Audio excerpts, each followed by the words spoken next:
박완서 장편소설. 그 산이 정말 거기 있었을까?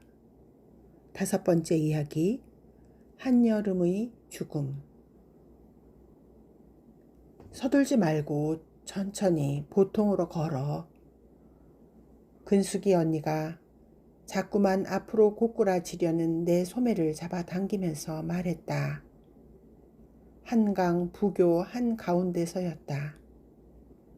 근숙이 언니는 지난 여름에 흉측하게 망가진 한강 다리랑 바로 발밑을 유유히 흐르는 강물이랑 멀리 낯익은 남산이랑 그런 것들을 감개무량한 얼굴로 바라보면서 어슬렁어슬렁 걷고 있었다. 산천 경계에 유람 나온 사람처럼 꾸밈없이 태평스러운 태도였다.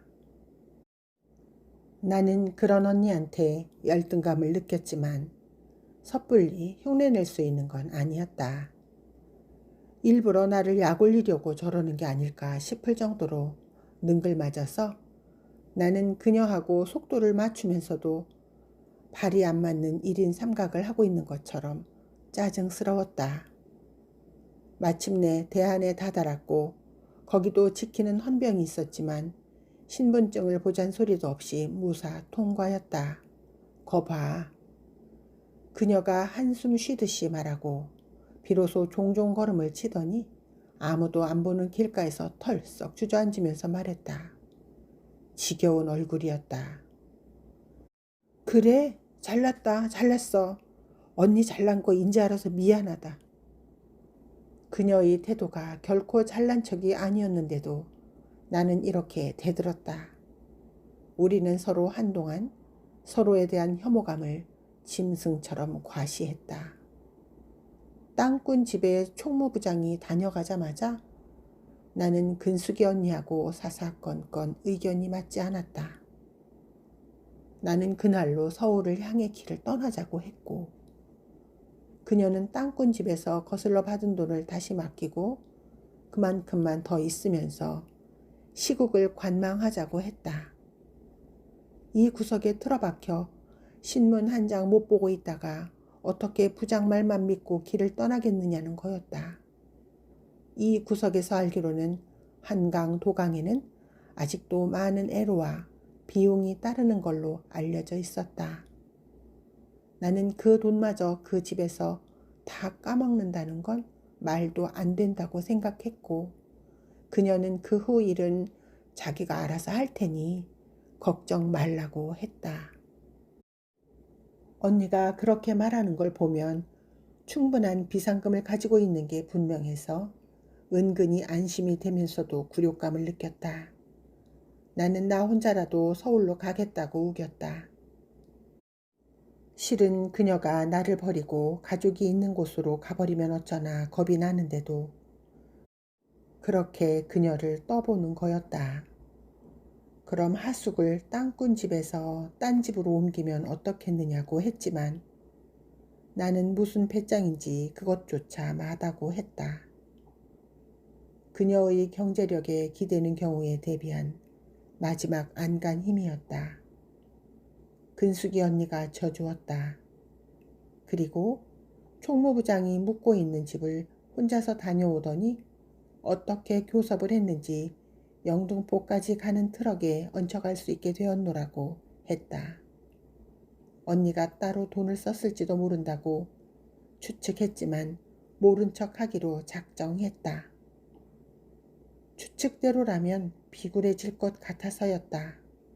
아니라면 대단한 행운이었다. 어떻든 이 모든 게 언니 덕이었다. 언니한테 지는 신세가 늘어날수록 나는 삐딱하게 굴었다. 어떻든 발도 하나도 안 부르트고 밥값 한 푼 안 들이고도 우리는 영등포에 당도했다. 숙소는 부교가 바라보이는 노량진에 정했다. 도강증이 있는 사람이 걸어서 여유 있게 강을 건널 수 있는 길목이기도 했지만 도강증 없는 사람들이 어떻게 하면 쉽게 강을 건널 수 있나 하는 정보의 집산지이기도 했다. 근숙이 언니는 나만 여인숙에 남겨놓고 온종일 밖에서 돌다가 들어왔다. 나도 따라 나가고 싶었지만 달갑게 여기는 것 같지 않아 국으로 가만히 있기로 했다. 실은 온양에서 트럭편을 교섭한 것과 같은 수완을 재차 발휘해 주기를 은근히 바라고 있는지도 몰랐다. 그런 요행은 내가 안 봐야 이루어질 수 있을 것 같았다. 그러나 나갔다 들어온 언니는 너덜너덜 지쳐 보일 뿐 좋은 수가 생긴 것 같지는 않았다. 눈치만 보고 실망한 나는 어떻게 됐느냐고 묻지도 못했다.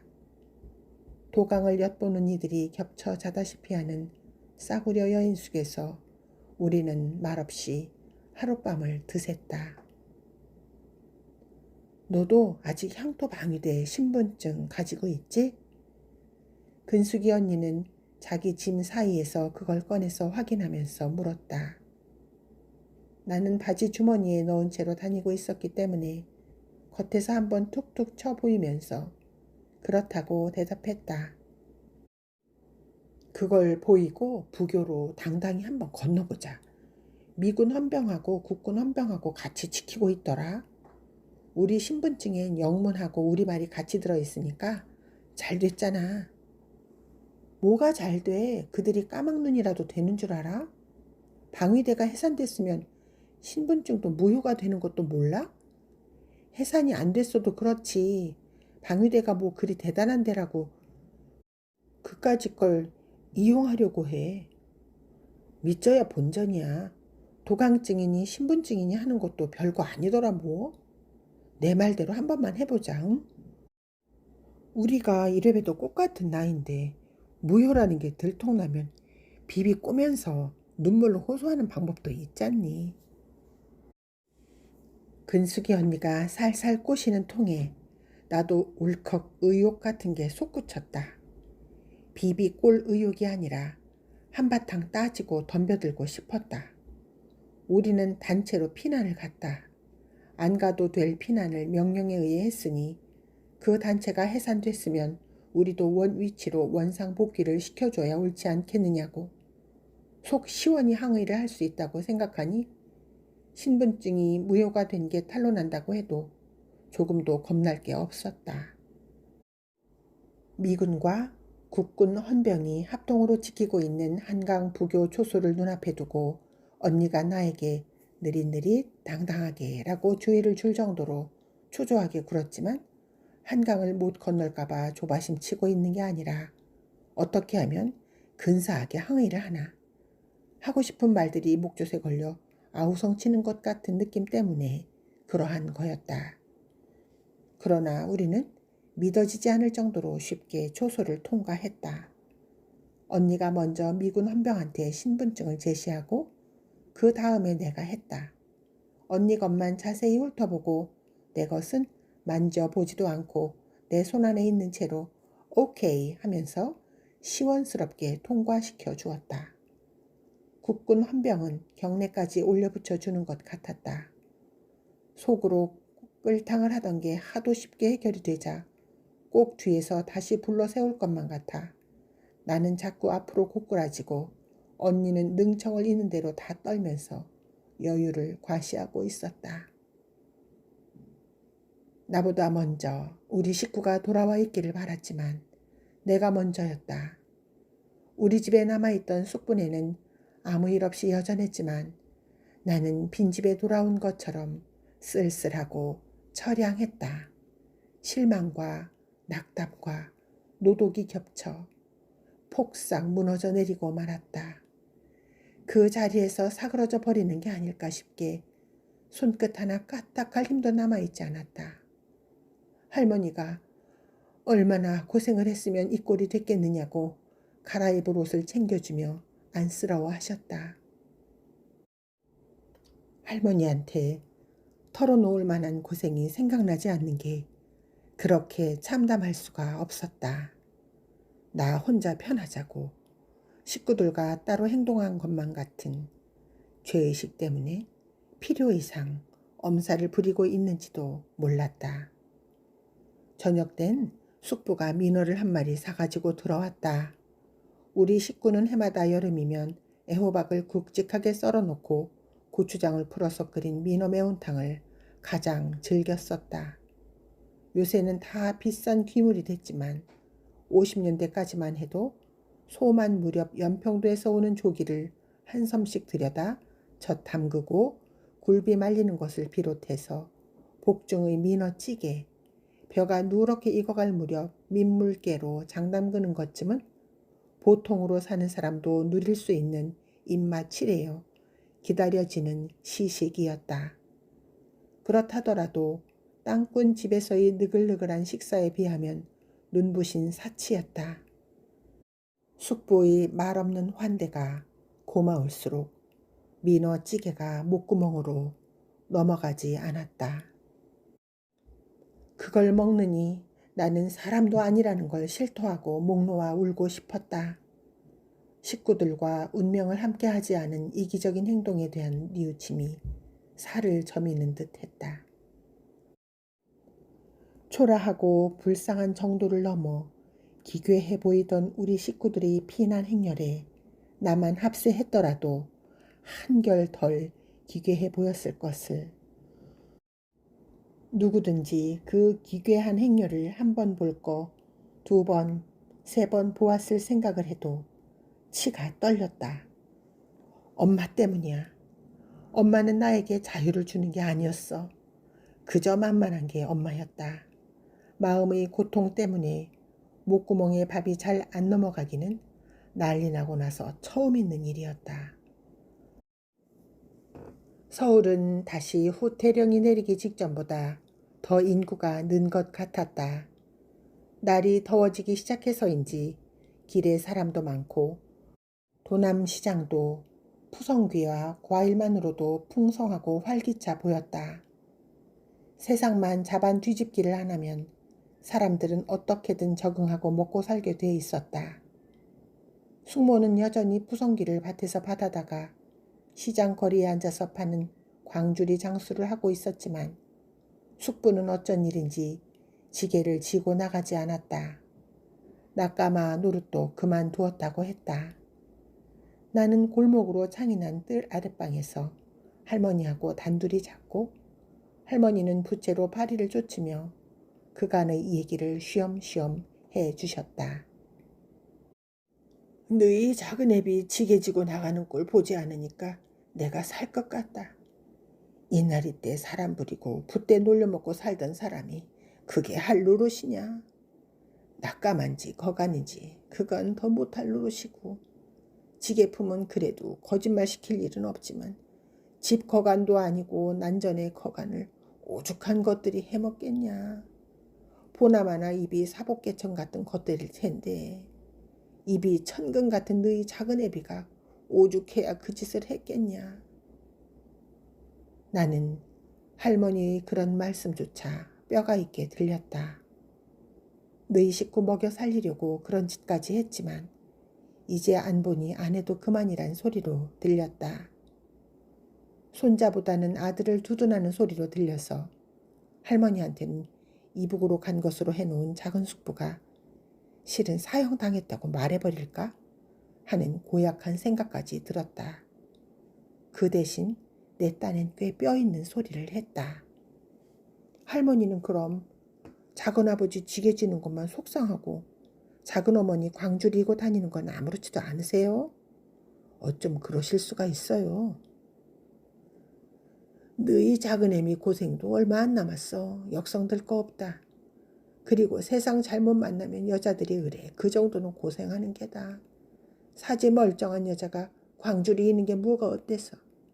근본 있는 양반의 자손이 지게지고 거짓부렁이나 해서 입에 풀칠하는 수모하고 될까. 아무 생각 없이 하시는 말씀인데도 나한테는 하나하나가 가시가 되었다. 우리 식구가 돌아오기 전에 나도 뭐라도 해야지. 향토 방위대에 나가서 한 입 얻어먹는 일거리도 못하게 된 채 놀고 지낼 수는 없다는 압박감으로 가슴이 옥죄었다. 작은아버지한테 무슨 좋은 일이 있는데요? 사람이 아주 죽으란 법은 없다고 귀인을 만났단다. 하긴 그것도 시장 바닥에서 서성거리게 된 덕이지만서도 개성 부자인데 일찍언이 서울에다 한미천 옮겨 놓았다가 지금은 부산서도 크게 장사를 차렸다더라. 마침 그 사람 집이 이 동네야. 잘 사는 집이라 집도 크고 으리으리하다더라. 오래 비워놓은 집이 궁금해서 둘러보러 왔다가 작은 애비를 시장 바닥에서 만나고는 그쪽에서 먼저 민망해서 쩔쩔매더래. 지은애가 돈은 있어도 지체야 우리하고 어디 될 거냐? 그 사람이 작은 애비를 관공서에 취직을 시켜주마고 하면서 난리가 평정될 때까지 자기 집을 좀 봐달래더란다. 그런 사람들이야 뭐가 아쉬워서 난리도 안 끝났는데 서울에 들어오겠냐. 그럼 작은 아버지네는 그리로 이사를 가겠네? 이사할 게 뭐 있는? 바로 요 동네라는데 너희 오래비가 돌아올 때까지 나는 여기 남아있기로 했는데 너는 먼저 왔으니 너 혼자 남겨둘 순 없고 같이 있으마. 장사꾼이라면서 왜 하필 관공서야? 이왕이면 사업을 시켜주지. 나는 비꼬는 투로 말했다. 그 사람은 우리 근본을 잘 알잖냐. 그것도 작은 애비가 시켜달란 게 아니고 지가 먼저 그러더래. 아무리 세상을 잘못 만나도 시장 바닥에 있을 뿐이 아니라고. 저는 장사를 해도 아들은 관청이 높은 자리에 있어서 그 정도는 손을 써줄 수가 있다는구나. 다행이지 뭐냐. 이 고적한 타양에서 우리 근본을 알아주는 일을 만났으니. 우리 근본이 뭔데요? 작은아버지가 일제시대 때 면석이 하신 거? 그거 할머니 일본 놈의 아전 같은 거예요. 창피해요. 창피해. 그것 때문에 해방되고 나서 친일파라고 동네 청년들이 우리 집 깨부수고 난리친 생각도 안 나세요? 듣기 싫다. 그건 다 젊은 것들이 모르고 그런 거지. 나이 지긋한 이들은 그 후 우리한테 백배 사죄하고 쭉 얼굴을 못 들고 살았다. 저희가 감히 우리를 어떻게 넘보아? 면석이가 대수롭지 않다는 건 나도 안다. 우린 대대로 마을 사람들이 풍속의 본보기 노릇을 하면서 살아왔다. 그게 어딘데 저희들이 그 공을 모르면 쓰나. 방학해서 시골에 내려가던 생각이 났다. 좁은 길에서 지게를 지고 오던 어느 마을 사람을 만나면 노인도 어린 나에게 고개를 숙이며 길 옆으로 비켜서면서 나 먼저 통과시켜 주었다.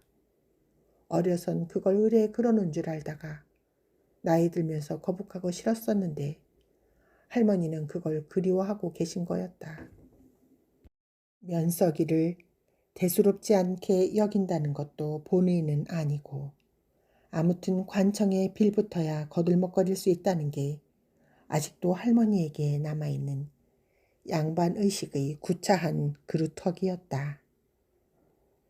지게를 지는 아들을 보는 게 얼마나 못할 노릇이었다는 걸 알만 했다.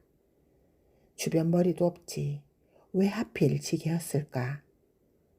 나도 숙부가 그렇게 해서라도 우리를 부양했던 공은 잠시 잊고 그게 얼마나 그에게 안 어울렸는지를 떠올리고 있었다. 개성 부자의 약속은 헛소리가 아니었다. 그 사람이 손을 써줘서 숙부가 얻게 된 취직 자리는 서울시청 산하의 아동보호기관의 말단 직원이었다.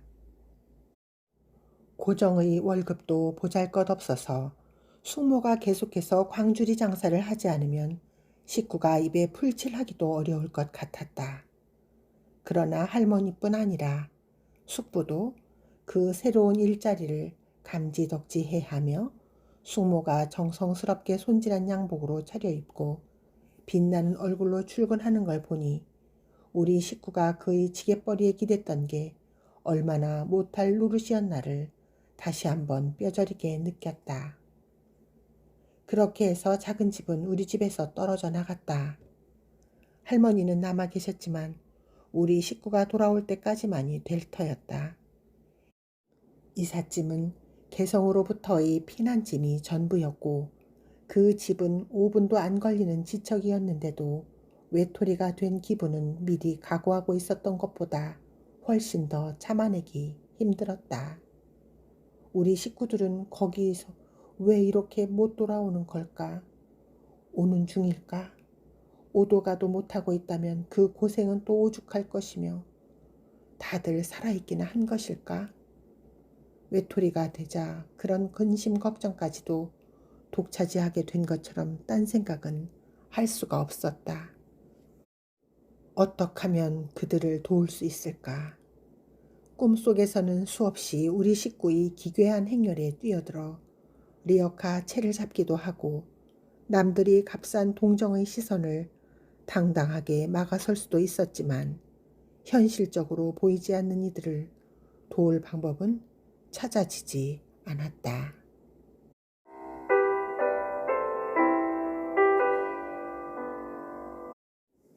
근숙이 언니네는 도남시장 뒷골목에 있었다.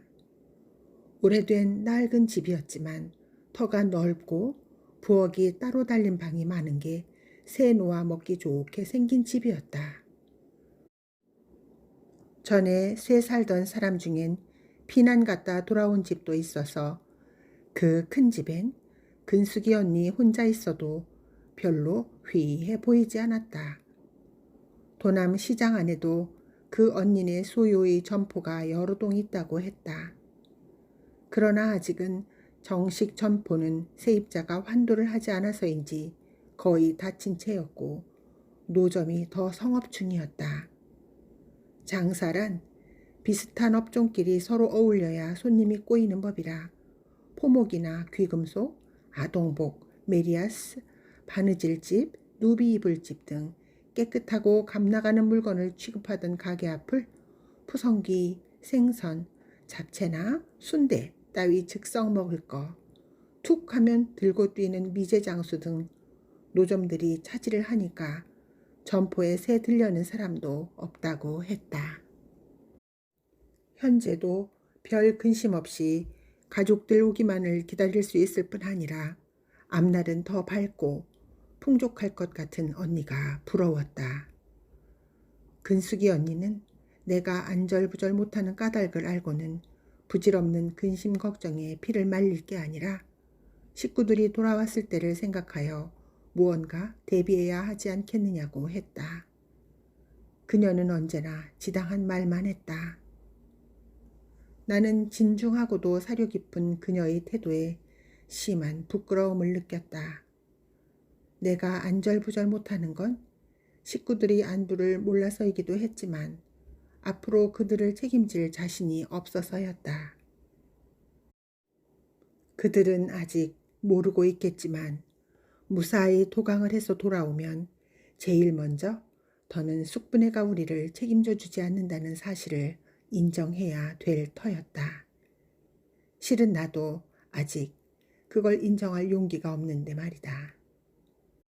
그렇게 말하는 근숙이 언니는 한강 부교 위에서 고꾸라질 듯 못나게 구는 내 뒤에서 느릿느릿 당당하게 라고 타일러 줄 때와 다름없는 능청맞도록 여유로운 태도였다. 나는 무슨 영감이 짚인 것처럼 그런 그녀를 이 지옥 같은 안절부절 못함에서 확실하게 떠오를 수 있는 손잡이처럼 느꼈다. 나는 솔직하게 어떻게 했으면 좋겠느냐고 도움을 요청했다. 그녀는 슬슬 산책이나 하자고 하면서 집을 나와 미아리 고개 밑까지 갔다가 길을 건너 반대편으로 해서 삼선교까지 걸으면서 이런 얘기 저런 얘기를 했다. 대강 우리가 돈벌이로 무엇을 할 수 있을까 하는 얘기였다. 너희 작은아버지처럼 시골서 행세 꽤나 하면서 체면 차리고 살던 어른이 지게꾼 노릇까지 했다는 거 그거 너 아무나 할 수 있는 거 아니다. 정말 너네 의리 있는 집안이더라. 그 은혜 생전 잊어버리면 안 된다 너. 알았어 언니. 그건 우리 집안 일이야. 그땐 그것밖에 돈 벌 수 있는 일이 없었으니까 그거라도 하신 거고 딴 일이 생기니까 안 하시겠다는데 뭘 그래? 난 되레 지금이 어느 때라고 돈을 더 벌 수 있는 일보다는 체면을 따지는 게 이상하더라. 나는 숙부에 대한 새로운 원망 때문에 언니에게 눈을 보얗게 흘기면서 대들었다. 하나도 이상할 게 없어. 이 난리통에도 돈벌이는 쎄고 쎄어. 그렇지만 사람에 따라서는 죽어도 할 수 없는 일이 있는 법이야. 그런 게 어디 있다고 그래?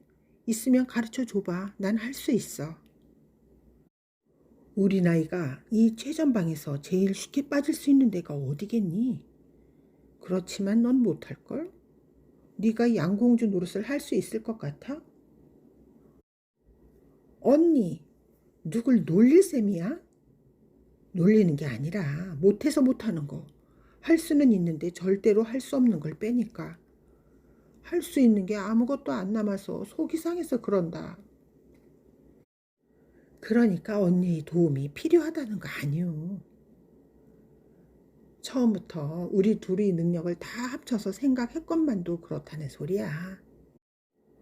우리는 더위와 시르에 짓눌려 기진맥진한 채 수양버들이 늘어선 성북동 개천가에 주저앉았다. 그래도 나는 근숙이 언니한테서 묘안이 나올 것을 단념하지 않았다. 남의 희망을 부추긴 이상 수습할 책임도 당연히 져야 할 것 같았다. 너 그때 향토 방위대에 입고 나오던 하늘하늘한 옷 지금도 있지? 그건 왜 물어? 뚱딴지같이. 너 그거 입고 나올 때 참 보기 좋았댔어. 사무실이 다 환해지니까 남자들도 일할 맛이나 했고. 그때 김순경이 매일 드나든 것도 너한테 반했다기보다는 그런 분위기 때문이었을 거야. 전시회다. 이놈의 서울은 최전방이나 마찬가지니까 보이는 것마다 오죽 무뚝뚝하고 살벌하냐. 그래서 평화적이고 여성적인 화사한 분위기도 상품이 될 것 같잖니? 그래. 그럼 언니는 포주나 해먹어라. 나는 배신감에 치를 떨며 박차고 일어섰다. 언니가 따라 일어서면서 자근자근한 목소리로 타일렀다. 들어봐. 네가 할 수 있는 것과 내가 할 수 있는 걸 합치니까 뭐가 될 것 같아. 나 이래봬도 우리 집에서 손님 접대도 많이 해보고 언니들도 여럿이라 마실 것도 잘 만들고 도넛도 만들 줄 알고 매잡과랑 한과도 만들 줄 안다. 시장 속 우리 가게에서 그런 장사를 동업했으면 좋겠는데 내 분위기는 시장통보다는 조금 더 고상한 데였으면 싶어. 업종도 순대 가게 앞에서 해먹을 수 있는 업종이 아니고 평화시 같으면 다방에 들어가고 싶은 손님이 상대니까. 지금 그런 손님이 있을까? 언니가 그런 기술이 있는 건 믿어도 되고? 나는 금방 마음을 풀고 헤헤거렸다. 쎄고 센 게 군복 입은 사람들인데 뭐가 걱정이야. 게다가 네가 대학생이라는 것만 소문이 나봐. 지적인 분위기까지 덤으로 주는 거지 뭐 까짓거. 동업에는 합의했지만 얼마씩 자본을 댈까는 의논도 안 한 채 일이 빠르게 진행이 됐다. 장소가 뜻밖의 쉽게 결정됐기 때문이다. 시장 거리도 그랬지만 대로변에는 문을 연 점포가 더 드물었다. 마음대로 골라 잡을 수 있을 것 같아 이왕이면 전차 정거장 근방에 눈독을 들였지만 마땅한 복덕방도 없고 해서 마침 문을 연 도장포에 들어가 물어본 게 곧바로 연대가 맞은 거였다. 도장포 주인은 한쪽 다리를 눈에 띌까 말까 하게 저는 30대의 남자였다. 점포는 안으로 살림집과 통하게 돼 있었는데 세를 든 게 아니고 자기 집이라고 했다.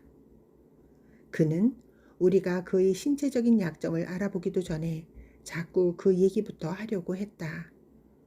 모르고 있다가 저 사람이 병신이로구나.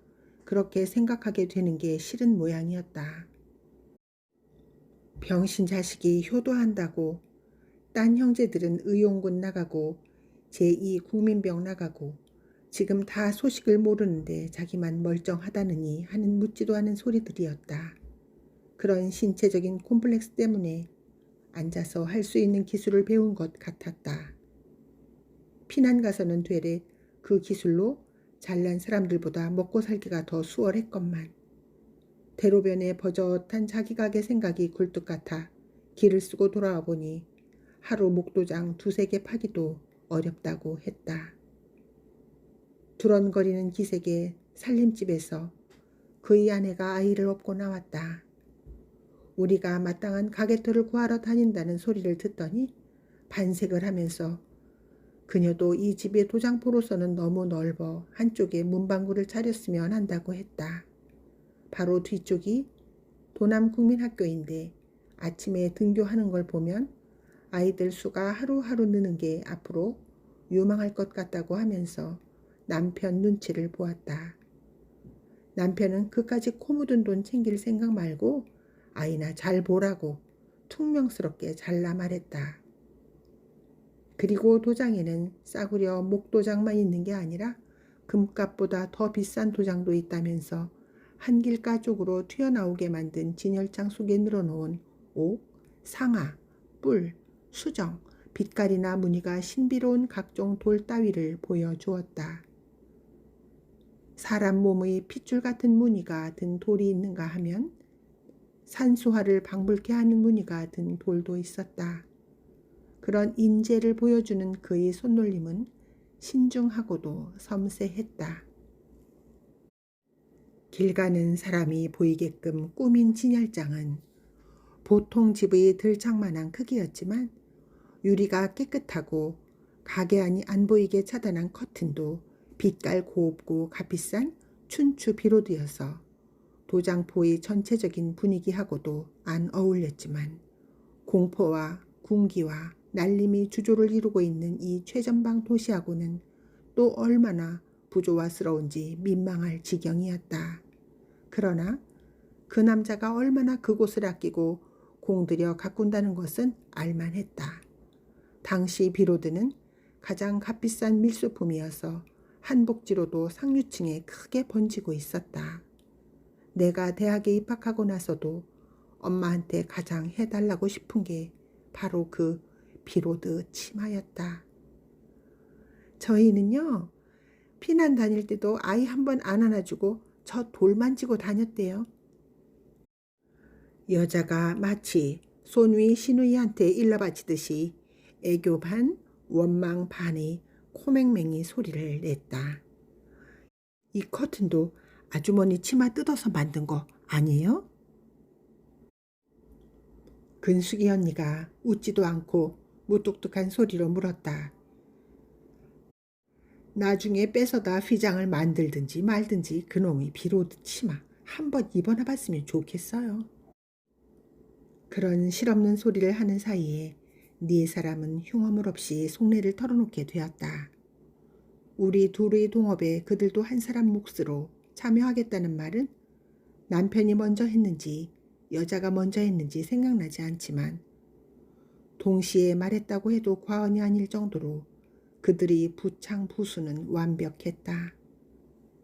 그들은 도장포를 거두어들이고 도배를 새로 해서 우리에게 내놓고 근숙이 언니는 재료값과 기술을 제공하고 나는 가게를 보는 소위 가오마담 노릇을 해서 이익은 공평하게 3등분 한다는 조건이었다.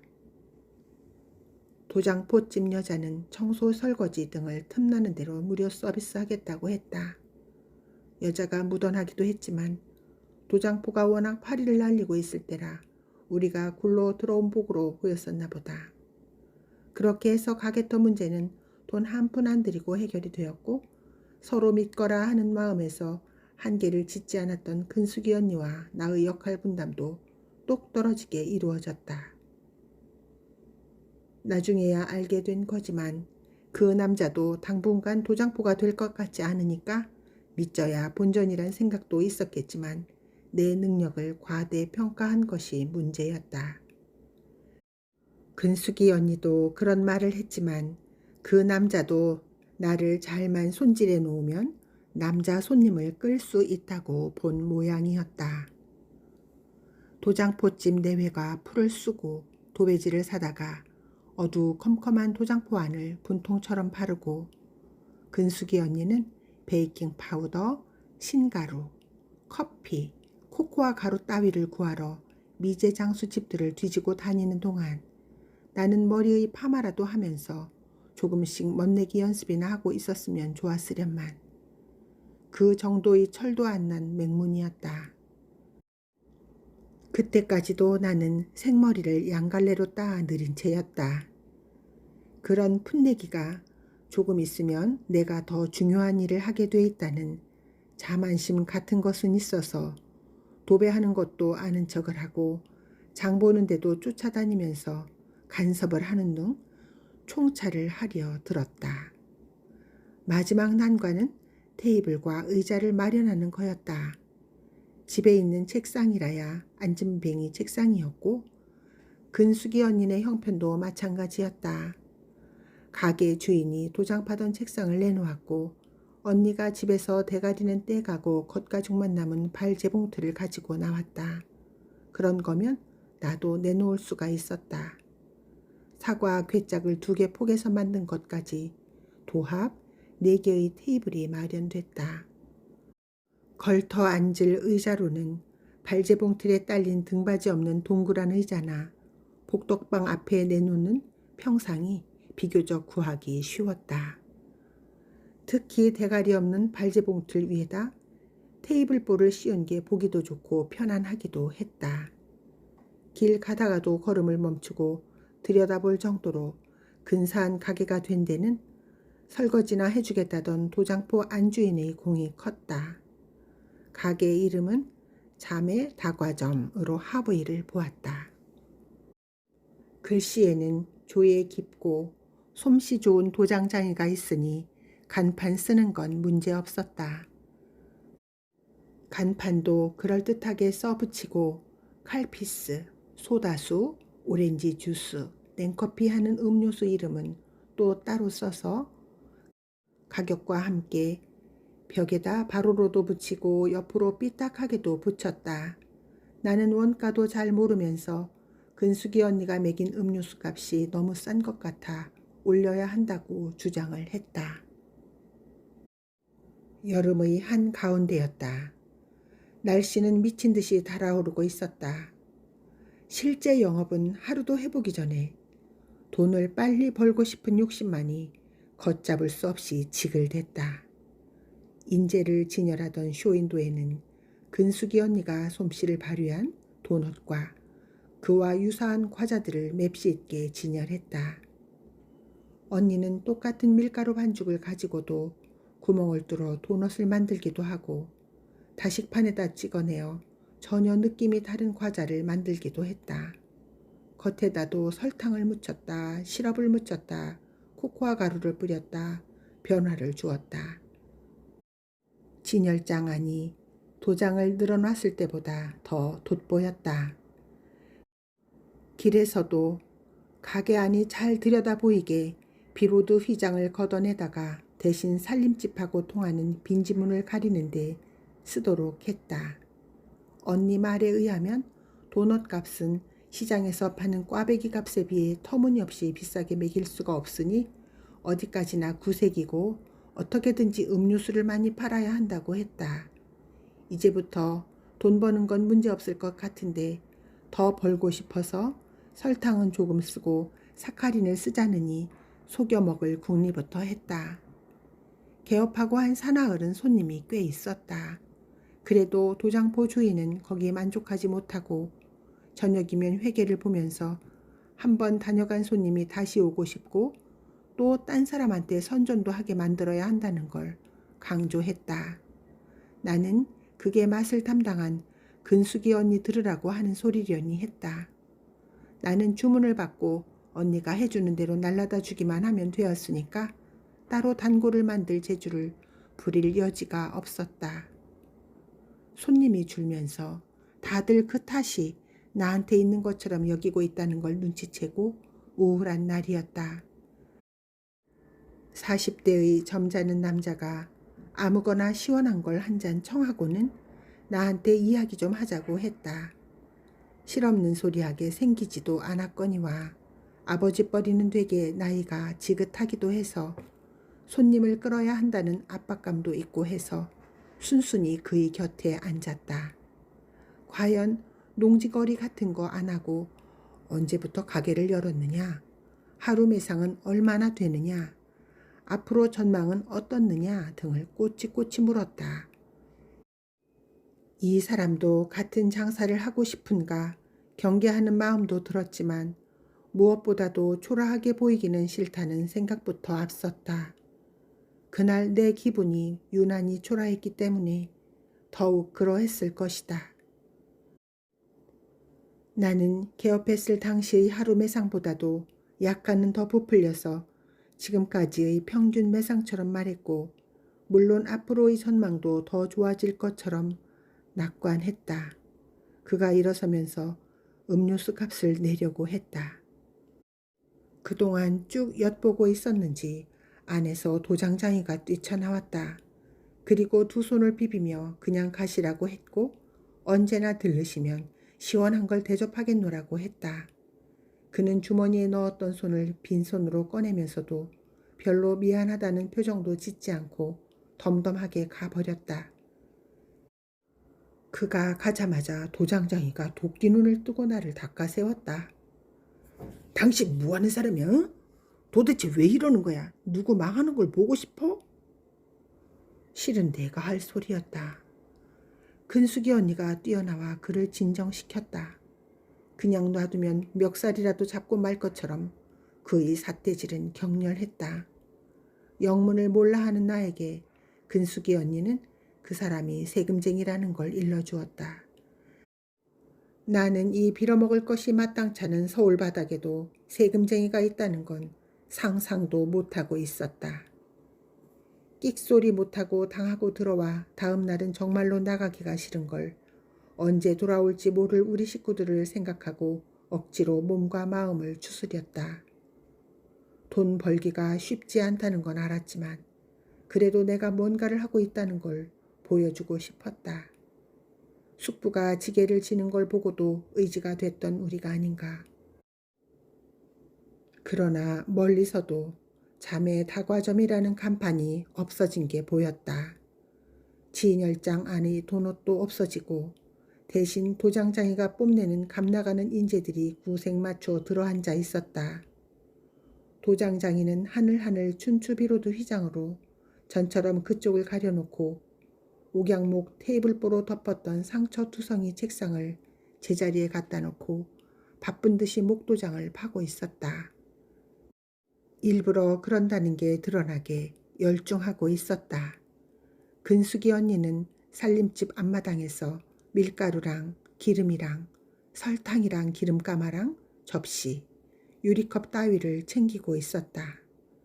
나는 입술이 떨려 말이 안 나오는데도 언니는 눈짓으로 나에게 아무 말 하지 말라는 신호를 보냈다. 근숙이 언니가 그동안 집에서 내온 짐이 어찌나 많은지 몇 번은 날라야 할 것 같았다. 그건 그녀가 감수한 손해의 양과도 비례할 것 같아 낯을 들 수가 없었다. 도장을 파던 남자가 우리 들으라는 듯이 이죽거렸다. 물장수를 아무나 하는 줄 아시오? 눈에 콩꺼풀이 씌워도 분수가 있지. 그걸 못 알아본 건 내 불찰이지만 그래도 그렇지. 세상 물정을 그렇게 모르면서 딴 장사도 아니고 어떻게 물장사를 할 엄두를 내나 내길. 학생은 장사는 틀렸어. 나는 눈시울이 화끈해졌다. 그에게 모욕당한 게 억울해서가 아니었다. 오랜만에 들어보는 학생이란 소리가 갑자기 가슴에서 뜨거운 걸 밀어올리는 것 같았다. 주섬주섬 근숙이 언니 일을 거들면서 나로 인해 벌인 철딱선이 없는 사업으로 가장 큰 손해를 입은 게 언니라는 게 하도 명백해서 아무 말도 나오지 않았다. 도장장이는 내 덕에 그 구질구질한 가게 도배 하나라도 건졌으니 미안할 것도 없었다. 내가 집에서 내온 건 알맹이 없는 발재봉틀 껍질이 전부였다. 그래도 근숙이 언니는 그것부터 나르자고 해서 언니하고 맞들고 집으로 왔다. 뚜껑만 나무고 다리와 발판과 바퀴가 다 쇠로 되어 있어서 여간 무겁지가 않았다. 굴릴 수도 있었는데 어서 남들의 이목으로부터 숨고 싶어서 언니와 맞들고 공정공정 뛰었다. 비 오듯 땀이 흘렀다. 무쇠도 녹인다는 중복 허리였다.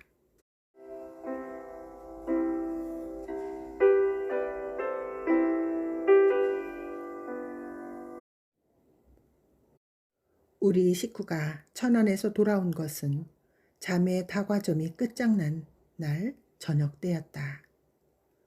하루만 일찍 왔어도 나는 식구들에게 용기를 불어넣기 위해 세금쟁이한테 한 것과 같은 말을 했을지도 모른다. 입이 열이라도 할 말이 없게 된 연후에 돌아와서 그런지 그동안 기다리고 애태웠던 표시도 할 기운이 없었다. 식구들 역시 마찬가지였다. 어둑어둑한 무렵인데다 지치고 씻지 못해서 전체적으로 어둑어둑한 그림자 빛깔을 하고 있었다. 말도 없거니와 표정도 없었다. 나는 처음엔 할 말이 없어서 말을 못하다가 엄마도 옳게도 아이들도 하도 조용하니까 따라서 말을 못했다. 그렇게 걱정이 되던 오빠에 대해서조차 물어볼 엄두가 나지 않았다.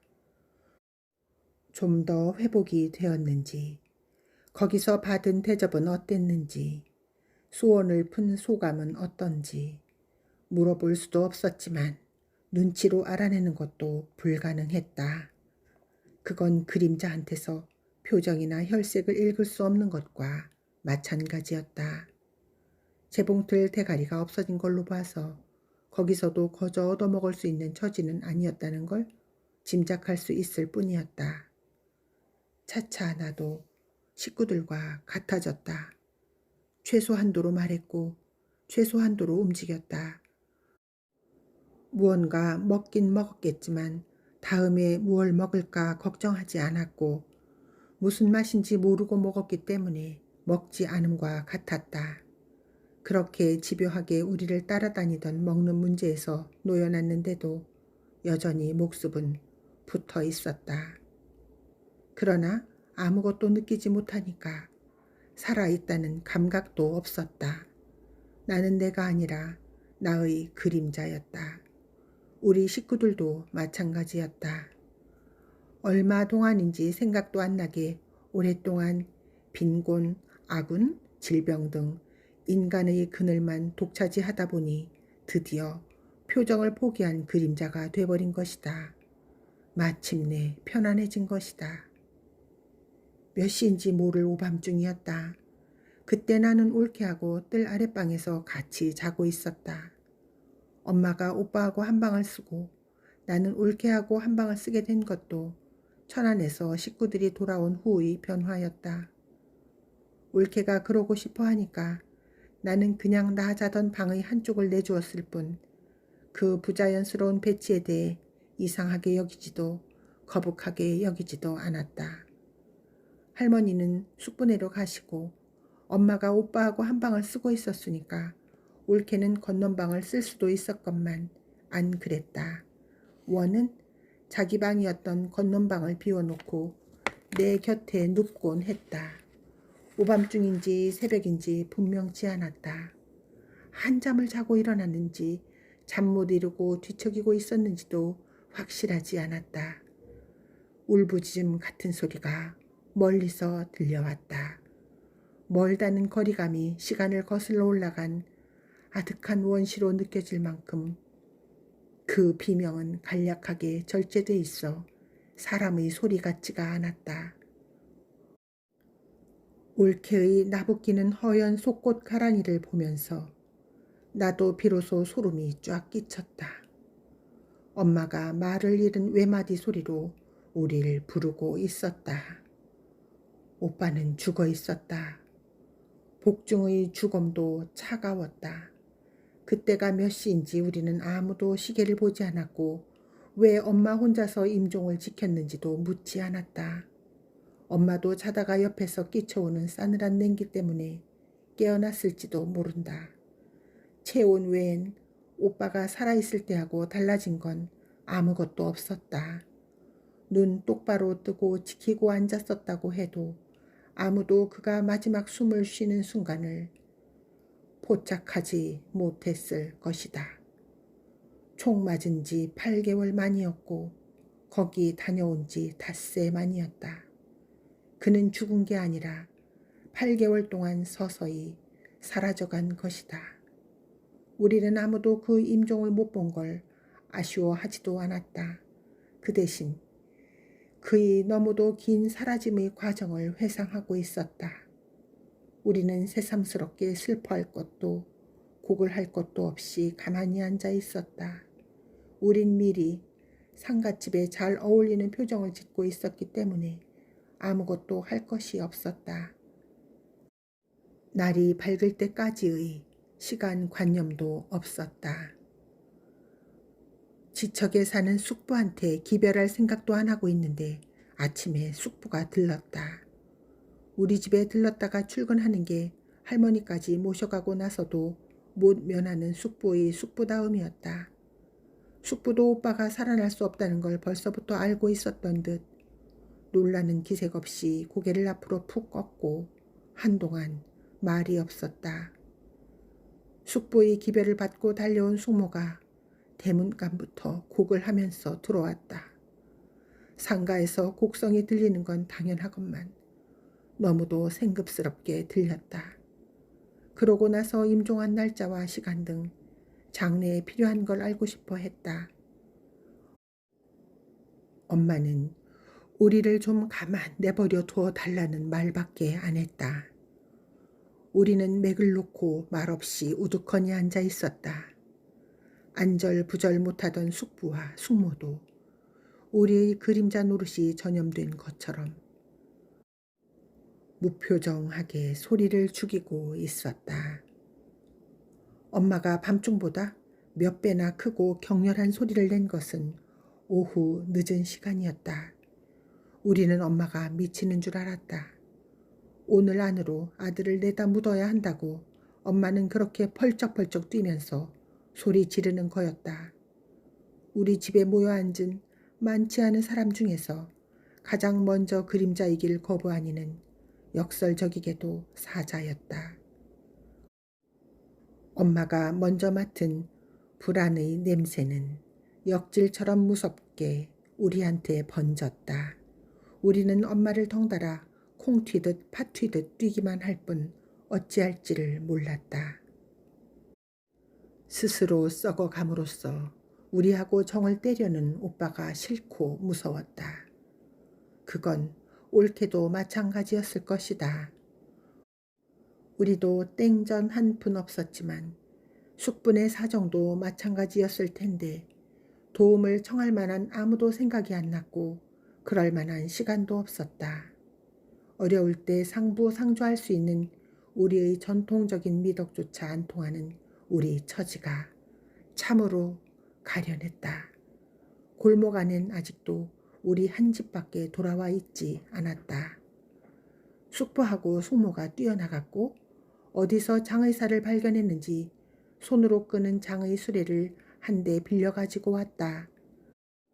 달구지 같은 데다 연구차 비슷한 뚜껑을 씌운 평상시 같으면 행여 사망자나 태우는 가장 값싼 거였다.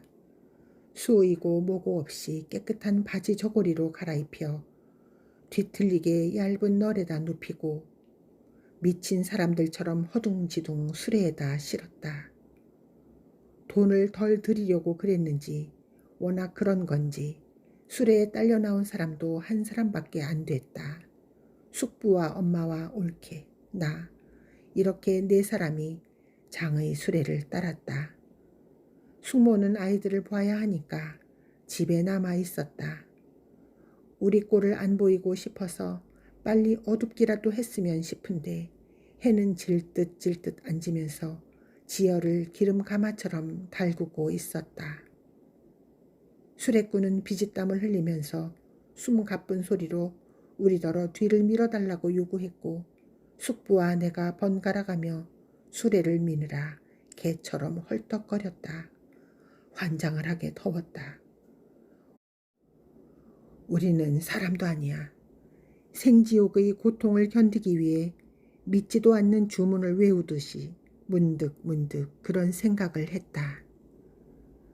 미아리 고개를 넘어 공동묘지에 다다를 때까지도 날이 아주 어둡지는 않았다.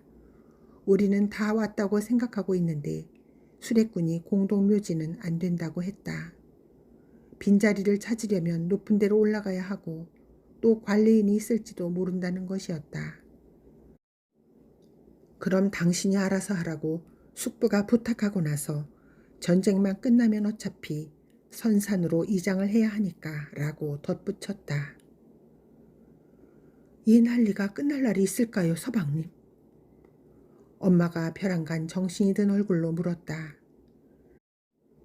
그런 엄마가 나 보기엔 전쟁이 끝나는 걸 두려워하는 것처럼 보였다. 수레꾼이 제 마음대로 정한 자리는 공동묘지 지나 농가 뒤쪽 비스듬한 밭머리였다. 농가는 비어있고 밭에도 풀만 길길이 자라고 있었다. 수레꾼과 숙부가 널과 같이 싣고 온 삽과 뿔갱이를 내려서 밭이 끝나고 둔덕이 시작되는 곳을 후비적 후벼파기 시작했다. 엄마와 올케가 비로소 통곡을 터뜨렸다. 수레꾼이 누가 오면 어떡하려고 그러느냐고 야단을 쳤다. 마을이 멀지 않았다. 괴괴했지만 사람이 안 사는 마을 같지는 않았다. 이건 숫제 암매장이었다. 암매장이라는 의식이 우리의 일손을 빠르게 했다. 나도 덤벼들어 거들었다. 하관을 하고 흙을 덮고 나서 봉분을 만들고 막대기로 표시를 했다. 봉분을 너무 두드러지게 한 것 같아 꺼리는 우리에게 수레꾼은 일단 매장을 하고 나면 아무도 함부로 파가질 못하는 거니까 겁낼 것 없다고 했다. 집에 돌아오니 밤중이었다. 숙모가 팥죽을 쏘아놓고 기다리고 있었다. 시뻘겋고 걸쭉한 팥죽이 너무 생급스러워 화가 났다. 그렇다고 밥이 먹고 싶은 것도 아니었다. 식구들이 돌아온 후 그림자처럼 살면서 아주 안 먹고 살았다고는 못해도 거의 배가 고픈 걸 느끼지 못하고 있었다. 오늘 같은 날은 더군다나였다. 우리가 팥죽을 혐오스러워 하는 걸 보고 숙모는 변명처럼 예로부터 상제가 팥죽을 먹는 건 흉이 아니라고 했다. 흉이 될까봐 안 먹는 줄 아는지 밤이 깊어 집으로 가면서도 숙모는 팥죽에 대한 미련을 못 버리고 내일이면 쉬어서 버리게 될 텐데 라고 했다. 쉬어서 버리면 안 되지. 엄마가 헛소리처럼 말하면서 팥죽을 가져오라고 손짓했다.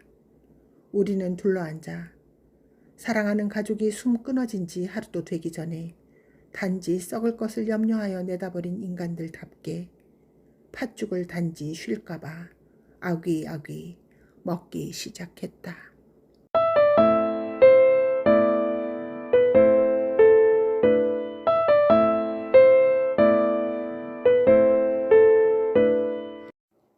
구독과 좋아요는 저에게 큰 에너지가 됩니다. 고맙습니다.